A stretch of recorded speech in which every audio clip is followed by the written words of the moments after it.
Hey y'all, it's Chrissy, your InventoryLab Customer Happiness Manager, and tax season is here, so I want to share with you some tips to get ready with InventoryLab. First, you want to review all of your buy costs to make sure nothing is missing. We make that super easy to do in a couple of ways. You can check your inventory pages and export your replenishment data to find missing costs. You can also go to your sales pages and do an advanced search for the tax year with a filter for no buy cost.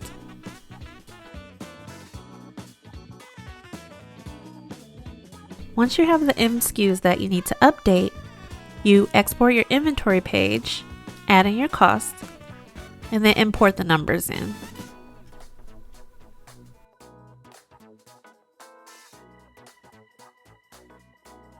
If your SKUs have replenishments, you can use the bulk edit feature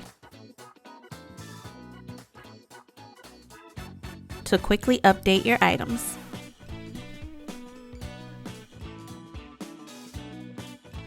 If you stop selling an item over the year, you can make these changes in your archived inventory.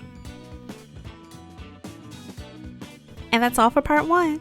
For detailed articles on how to do these tasks and more, check out the link in our bio.